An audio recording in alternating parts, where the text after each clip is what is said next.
Successful millionaire but blind to love. He ignored his wife for years, until he read a message on her phone. It was from another man.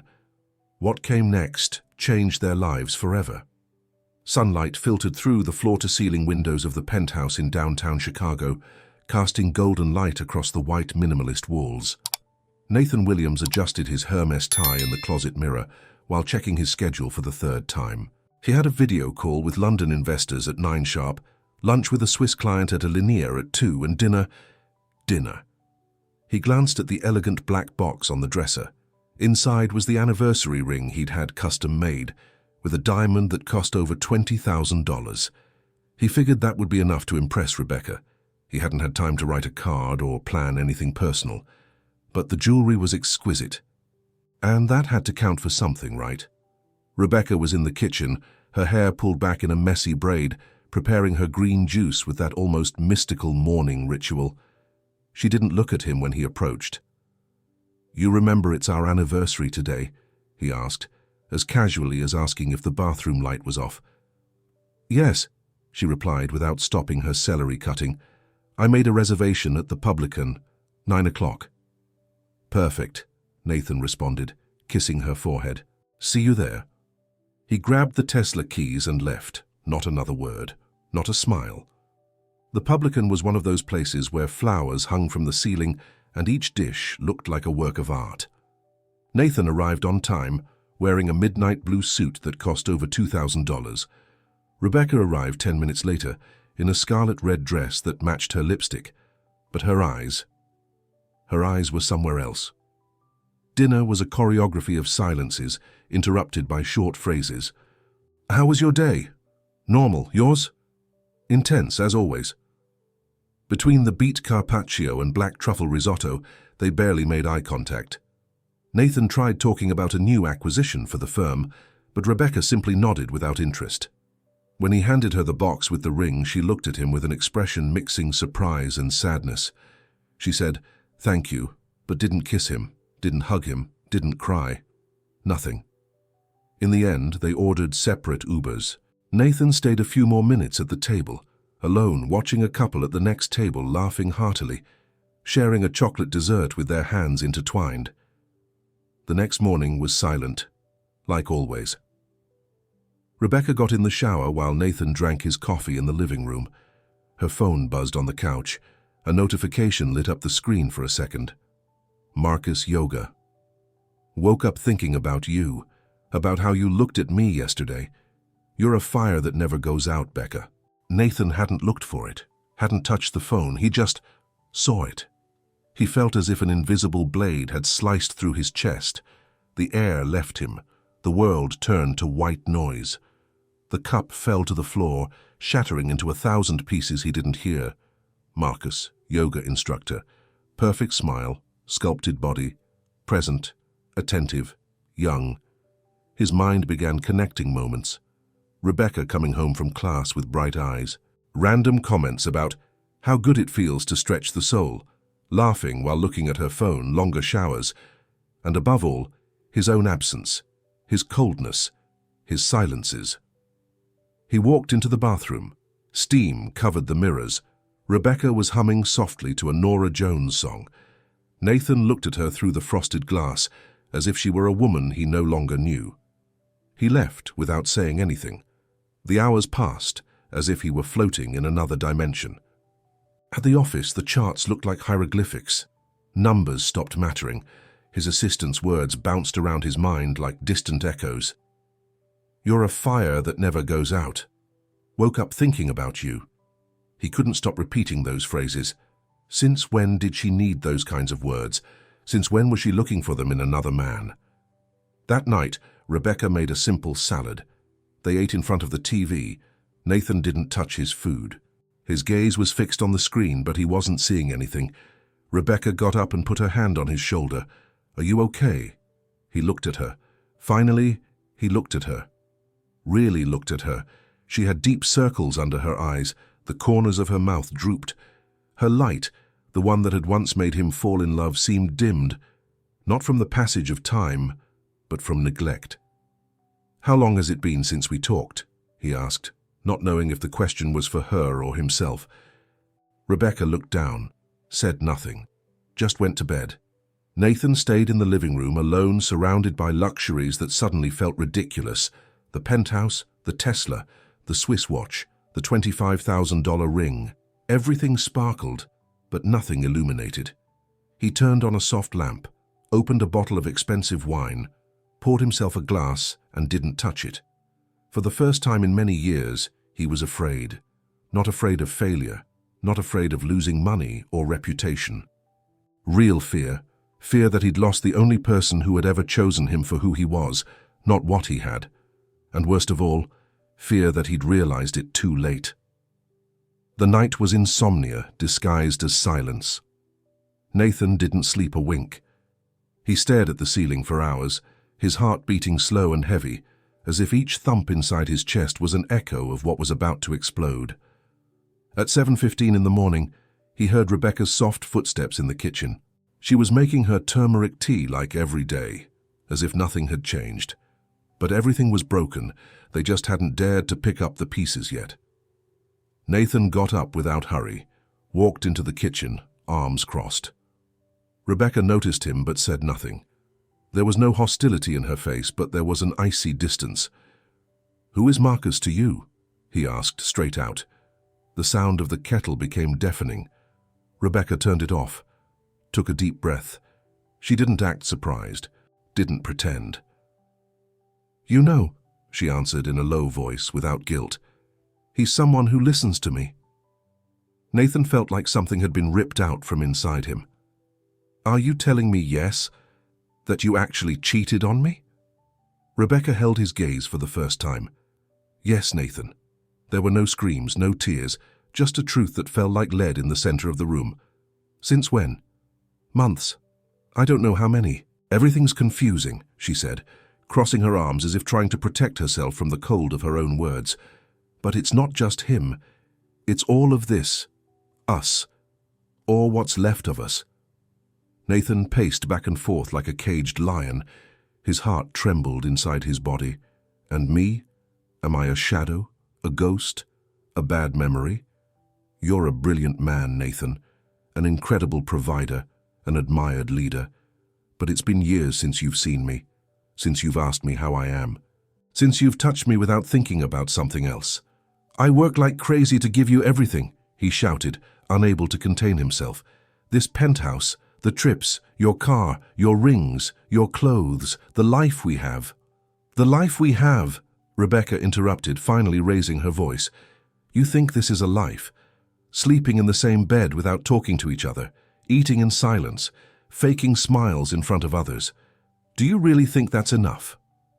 Nathan went silent. Something inside him was starting to collapse. "With Marcus," she continued almost guiltily, "I feel alive. Not because of the physical stuff, but because when I talk, he listens. Because he tells me I'm beautiful without me having to ask. Because he looks at me the way you used to look at me years ago. Do you remember?" Nathan didn't respond. In his mind, flashes began appearing like lightning. Rebecca crying on the couch while he talked on the phone with New York. Her excited face showing him a painting while he said, "I'll look at it later," and never did. Her smile fading every time he came home late. Every time he said, "I'm tired." Every time he said, "I have a meeting." "When was the last time you really saw me, Nathan?" Rebecca asked, her voice breaking. "Not just with your eyes, with your soul." He didn't know what to say. That night, Nathan didn't sleep at home. He booked a suite at the Peninsula, Chicago. He entered without luggage, without clothes, just with the weight of a life falling apart. He looked out the window at the city that had given him so much. Infinite lights, eternal traffic, skyscrapers that spoke his language, success, ambition, control. But inside, he was empty. He sat in front of the bathroom mirror, stared at his face for a long time, and then something happened that he didn't remember feeling in years. He cried, not because of the betrayal, not because of Rebecca, not because of Marcus. He cried for himself, for the man he'd become, for the husband he'd stopped being, for the disconnection he'd cultivated with each excuse of, "I'll make it up tomorrow."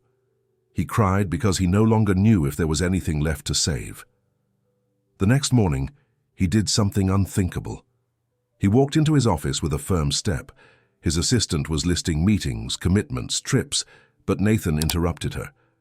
"I'm taking 2 months off, starting today." The woman looked at him as if she'd just heard the sun was going to stop rising. 2 months? But Mr. Williams, there's a meeting with Singapore on Monday and cancel everything. Organize whatever needs organizing. I'm not asking permission. I'm informing you. The decision wasn't heroic, it was desperate, but also necessary. That afternoon, Nathan returned home with a small suitcase. Rebecca was sitting at the dining table with an open notebook, sketching something that looked like an idea for a painting. He stopped in front of her, looked at her without hurry, without an agenda. "I'm going to stop everything, work, travel, everything." Rebecca observed him with a mix of surprise and caution. "Why?" "Because I want to try again. But not as a husband who wants his wife to forgive him. I want to reconnect with you as a man. I want to get to know you again. Listen to you. See if there's still something between us. What if there's nothing left? Then at least I'll have tried. But I'm not giving up without fighting. Not after what I saw in your eyes yesterday." Rebecca was silent, closed the notebook, stood up slowly, looked at him closely. "Do you really think this can be fixed?" "I don't know, but I want to try." She nodded, without smiling, without crying, just nodded, like someone opening a door that's been closed for a long time. And in that instant, without grand words, without empty promises, a weak spark ignited, barely perceptible, but real, an opportunity. The first morning without a suit felt strange for Nathan. He put on jeans, a plain white t-shirt and sneakers he didn't even remember owning. In front of the mirror he looked uncomfortable, as if wearing less made him feel more exposed. But he took a deep breath. It was the first day of his new attempt. Rebecca was waiting for him in the kitchen, with 2 coffees already poured. No almond milk, no imported capsules. Old-fashioned coffee with cinnamon that they'd bought together at a farmer's market in Lincoln Park the week before. "Ready for our date today?" Nathan asked, smiling nervously. Rebecca raised an eyebrow, amused. "What time does it start?" "Now, but without phones." He turned off his iPhone and left it on the table. Rebecca looked at him surprised but said nothing. She just did the same. They went out to walk along the lakefront trail to Millennium Park, unhurried, like 2 tourists in their own city. They talked about street art, about the food trucks, about the music coming from an old speaker. They sat by the fountain, ate street tacos with hot sauce and lime, laughed when a squirrel almost stole their napkins. And for the first time in a long time, they didn't talk about the past, just about now. During the following days, they repeated the same ritual. Phones off after 6 in the evening, walks through neighborhoods they'd never explored, dinners at small restaurants where nobody recognized them. They sat in parks, shared ice cream, people watched. One afternoon in Wicker Park, Nathan took her to an exhibition at the Ukrainian Institute of Modern Art. Rebecca stopped in front of a heartbreaking self-portrait, with tearful eyes and a crown of thorns. "Does it hurt to see it?" Nathan asked. "It moves me. It reminds me that pain can also be art," she replied without turning to look at him. Nathan understood, without her having to say more. One Saturday night, Rebecca went down to the studio she hadn't touched in years. Nathan watched her from the doorframe. Rebecca opened a box of oil paints. The smell hit her like a wave of memory. She pulled out an old canvas, put on her smock stained with dried colors. Nathan said nothing, just watched her. For 2 hours she painted non-stop. When she finished, she didn't say whether she liked it or not. She just sat on the floor, breathing heavily. "How long since you painted?" Nathan asked from the doorway. 5 years, maybe more." "You look alive." "I feel confused, but alive," Rebecca admitted. Nathan took a step toward her, extended his hand. Rebecca took it. "What if you open a gallery?" he asked suddenly. Rebecca looked at him as if he'd just said something absurd. "A gallery? Me?" "Yes, small, in Pilsen. A place for you, for your paintings, for artists like you. I'll support it." She let go of his hand, walked a few steps, thoughtful. "I don't know if I could." "I think you can. You just need to remember." But not everything was peaceful. Marcus didn't disappear. Every 2 or 3 days he sent messages, some sweet, others loaded with subtle manipulation. Thought of you when I heard our song. I miss you. He'll never understand you like I do. Rebecca didn't respond to them, but didn't block him either. Nathan saw them sometimes by accident when Rebecca's phone was left on the table. He never said anything, but each word he read was a thorn digging deeper, not from jealousy, but from fear. Fear that Marcus represented everything he'd let die: spontaneity, tenderness, presence. One night, Nathan watched Rebecca while she slept. He thought about speaking, about demanding she cut all ties with Marcus, but he stopped himself. He didn't want to force anything. If Rebecca was going to choose to stay, she had to do it freely. Not from pressure, not from fear. The next day, without words, he bought her a new easel. He left it in the studio, along with fresh canvases, brushes, and a note. Do it for you, not for me. The gallery idea took shape faster than they expected. They found a small space in Pilsen, with white walls and a large window that let in afternoon light as if it were part of the artwork. The owner was an older man, passionate about art, who offered them affordable rent if Rebecca promised to exhibit new talent. Nathan put up the capital. Rebecca put in her soul. They named it Williams Gallery. A new name, a shared identity, but also a declaration they weren't the same people anymore. One night, while hanging the first paintings in the new space, Rebecca stopped in front of a canvas showing a woman with her eyes blindfolded, surrounded by shadows, but with one hand extended toward the light. "What's this painting called?" Nathan asked. "See me," she said. "It's about me, about what you're trying to do." Nathan hugged her from behind. Rebecca didn't pull away, but she didn't surrender completely either. But it was enough. That day, there was no kiss, no physical reconciliation. Just another small step, one more among many still to come. As they left the gallery, Rebecca's phone buzzed. A message. Nathan said nothing, but this time she did. "It's Marcus. He keeps writing. I don't know why I haven't blocked him. Maybe a part of me is still confused." Nathan swallowed. "I'm not going to tell you what to do. I just want you to know I'm here. Not to compete, but to rebuild if you want." Rebecca looked at him for a long time. Then, without words, she opened her phone and blocked the contact. Nathan didn't smile, didn't shout victory, just took her hand. They walked in silence through the humid streets of Pilsen, under soft light, unhurried, unscripted, uncertain. Just with the clear intention to choose each other again, one step at a time. The morning of the gallery opening, Rebecca woke before sunrise.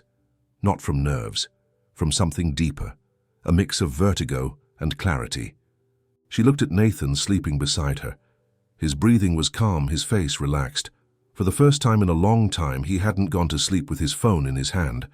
She got up without making noise, went down to the studio, observed the final details, each painting hung with precision, each brushstroke loaded with history. Some hurt, others healed. All spoke of her. At 5:45 in the afternoon, Williams Gallery opened its doors. Golden light entered through the windows, illuminating the white walls as if everything had been designed for this moment. Family, friends, emerging artists, and art enthusiasts filled the small space. Nathan greeted people, poured wine, stayed close, but didn't invade. Rebecca floated among the crowd, radiant as if art had reclaimed her. Everything seemed perfect. Until she saw him. Marcus, standing right outside on the other side of the window. He wasn't wearing yoga clothes. He was in jeans, white shirt open at the collar, and a carefully measured expression of nostalgia. In his hands, a bouquet of red tulips.